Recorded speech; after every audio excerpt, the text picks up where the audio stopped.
Cochon rentre à la maison.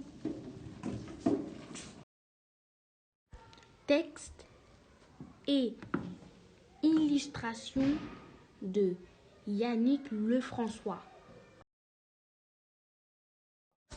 Ce matin, comme tous les matins, Frida, la bonne fermière, laisse son cochon bachifouler dans la forêt quelques instants. Rien de plus fortifiant qu'un bon bol de gland et de châtaigne pour commencer la journée. La récréation est terminée. Dépêche-toi de rentrer, je dois aller nourrir les poules. Mais le cochon, la bouche pleine, fait la sourde oreille. Frida, qui ne supporte pas la contrariété, va trouver du renfort auprès du meilleur ami de l'homme. Réveille-toi, Médor, va croquer les fesses dodues de ce cochon têtu. Il n'est, hélas, pas aussi obéissant que toi. Mais le docile molosse se fiche pas mal de sa réputation. Il soulève péniblement une paupière et marmonne. Pourquoi veux-tu que j'aille le mordre? Il ne m'a rien fait. En plus, cela risque de me donner chaud. Le chat chaud n'est bon qu'avec de la moutarde. La bonne fermière, qui ne supporte pas qu'on lui désobéisse, s'en va trouver le bâton. Bon sang de bois, toi le bâton, je t'ordonne d'aller taquiner le dos de ce chien qui ne veut pas mordre le cochon, qui ne veut pas rentrer à la maison. Servir de matraque, réveille mon trac. Et en plus, ce chien ne m'a rien fait. Je suis bâton de berger, moi, et non bâton de fessée. Frida, outrée par tant de rigidité, se dit que le bâton pliera devant la menace du feu. Lampe à pétrole, je veux qu'avec ta flamme tu brûles le bâton Qui ne veut pas abattre le chien, qui ne veut pas mordre le cochon, qui ne veut pas rentrer à la maison. Je n'ai pas de raison de réduire ce pauvre bâton en cendre. Dit la flamme. Il ne m'a rien fait. D'ailleurs, je ne m'en consume que pour éclairer cette grange. La matrone fulmine. Ils se sont donné le mot pour me retarder aujourd'hui. Toi, le sot, je sais que tu es plus intelligent que tu n'en as l'air.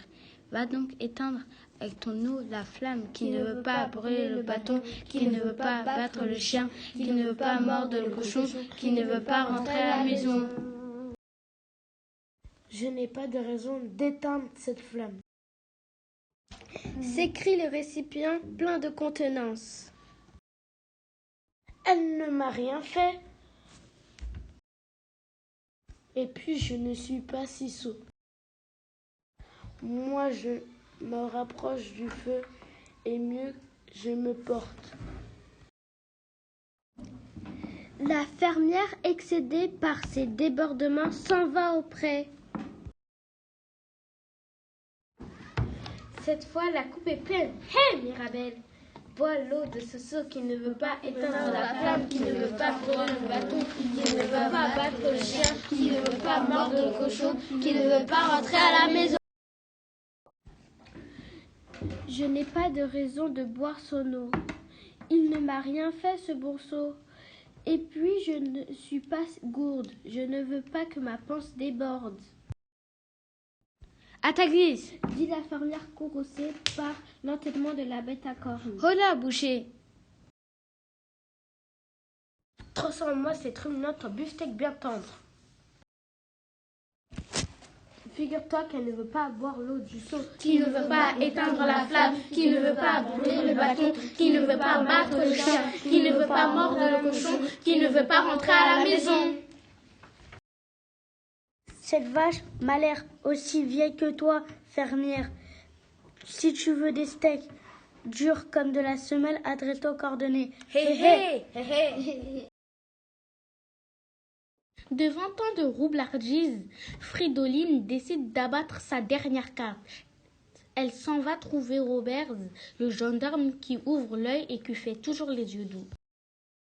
Ô mon valeureux chevalier de l'ordre et du mérite, je te supplie d'arrêter et de mettre en prison ce mufle de boucher qui ne veut pas découper en rondelles ma Mirabelle, qui ne veut pas boire l'eau du seau, qui ne veut pas éteindre la flamme, qui ne veut pas brûler le bâton, qui ne veut pas battre le chien, qui ne veut pas mordre le cochon, qui ne veut pas rentrer à la maison.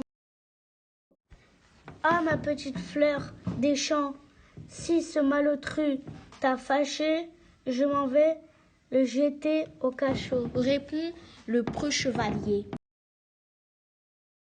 Les mots ne tombent pas dans l'oreille d'un sourd. Le boucher pas boucher qui tient trop à sa liberté se précipite sur la vache, qui se rue sur le seau, qui se jette sur la lampe, qui fond sur le bâton, qui s'abat sur le chien, qui saute sur le cochon, qui prend ses jambons à son cou et file droit vers la porcherie. Essoufflée comme jamais, la rondouillarde Frida s'approche de l'entrée du bercail. Enfin, je te tiens, tête de lard, tu es coincé maintenant. À cause de toi, j'ai perdu toute une matinée de labeur.